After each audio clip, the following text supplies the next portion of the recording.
Well, hello and welcome to Jonathan from the Heart. I'm Jonathan Assay of JonathanAssay.com, and I'm so excited to be shooting this short video for you today. Our topic, ask them these questions before you sleep together. This is what you should be asking before you have sex. Really quickly, if you're new to my YouTube channel, please hit the subscribe button, hit the bell so you can be notified of new content. If this resonates with you, hit the like button. And lastly, these are my weekend videos that I shoot out on my balcony, very similar to the videos I shoot in my private group called Midlife Love Mastery. Check out the link in the description to join my VIP group where you can ask me questions directly, and I shoot videos personally for you in the group. And we have a Facebook group and a once-a-month webinar. All right, what to talk about before sex? I think this is a great conversation because oftentimes, now I know many of you are already in relationships, so you've already had sex with guys, but this is for those of you that are maybe just beginning dating process, or you're thinking about dating, or whatever. I think this is a good conversation, even if my hair seems a little messed up today.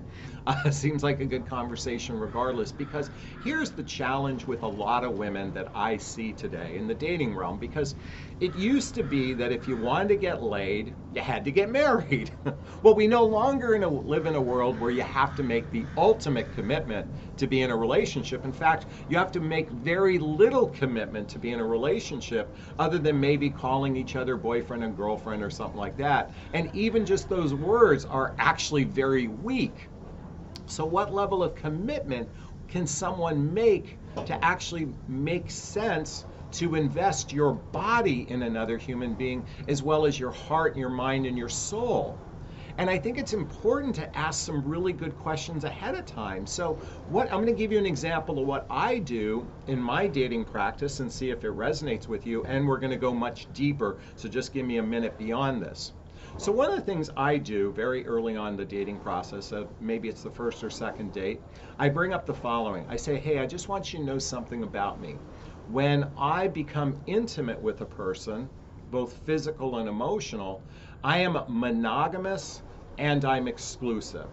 Let me repeat that. I'm monogamous and when I'm exclusive. And what I mean to say is I do not have sex with multiple people. And if we begin a sexual aspect of our relationship, I'm exclusive, meaning I won't talk to and try to meet new people. And then I follow up with, how do you operate?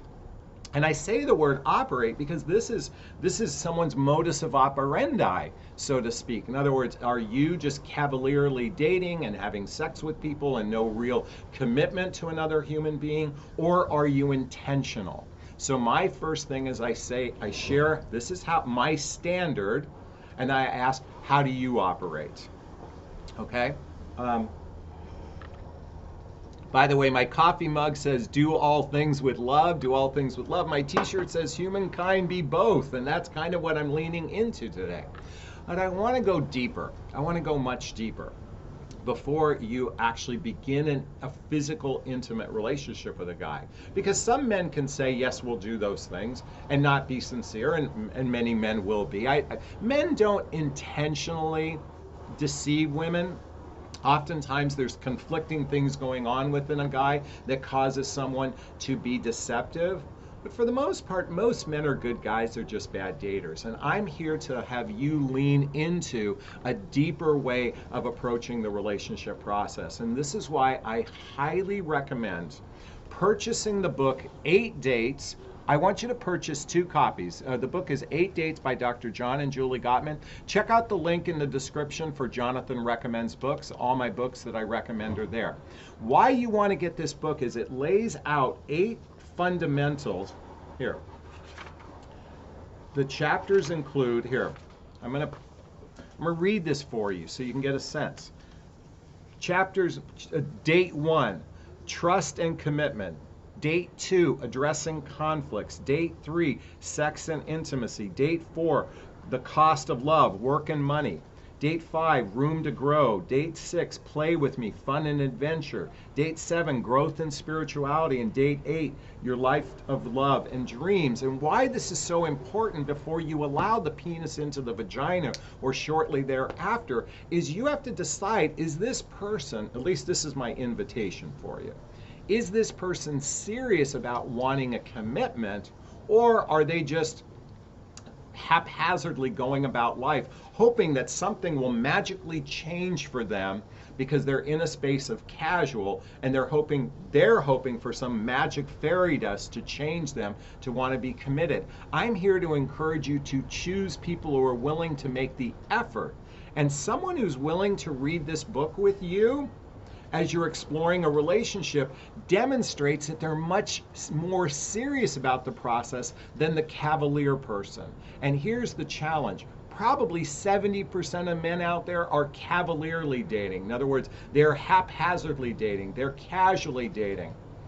And what I mean by dating is that they're out seeking companionship, connection, and sex without any real forethought or intentionality of wanting to be in a serious committed relationship. I'm going to bet that roughly 70, 75, 80, maybe even 90% of men operate that way.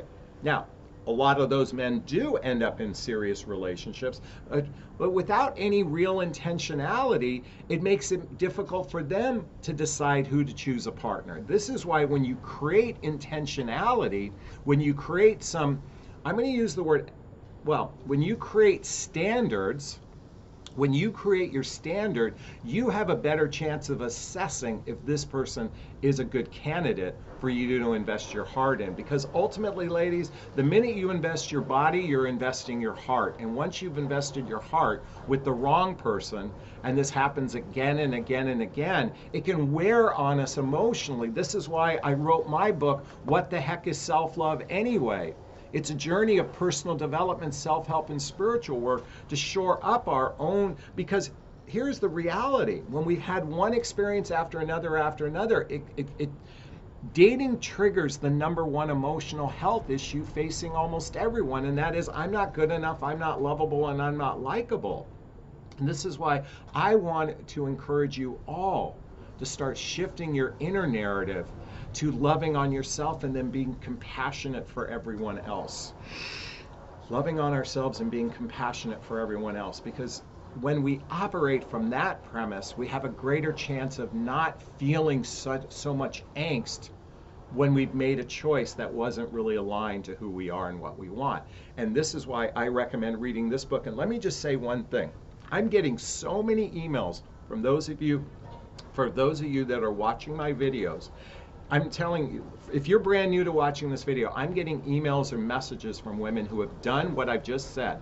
They've adopted introducing this book. In fact, I just got a message this morning from a woman thanking me because of the recommendation of the books that I've suggested, that she's introduced it to the guy she's with, and their relationship is actually progressing at a much more deeply rooted space of trust. Because it's not this bullshit haphazard, men are chivalrous and they'll just claim you and all you have to do is just sit back and you're feminine and men will do all the work. If that was such a great narrative that's so traditional, why is the dating process a cluster F? It is because of a lack of intentionality. And before you sleep with a guy, I want to invite you to be more intentional, which is going to create a greater chance for success. Is this sinking in? Is this resonating? Post a comment below. I'd like to hear your thoughts on this. All right, I'm going to wrap up today's video as I always do. First off, giving myself a big, gigantic Jonathan Bear hug of self-love. I'm going to reach into the camera and give you a hug of love if that's okay. I'm going to ask you to turn to someone or a pet or a teddy bear or a pillow and give it or them a hug of love. Because hugs are a great source of love, and we can all use more love in our lives. Thanks so much. Bye-bye now.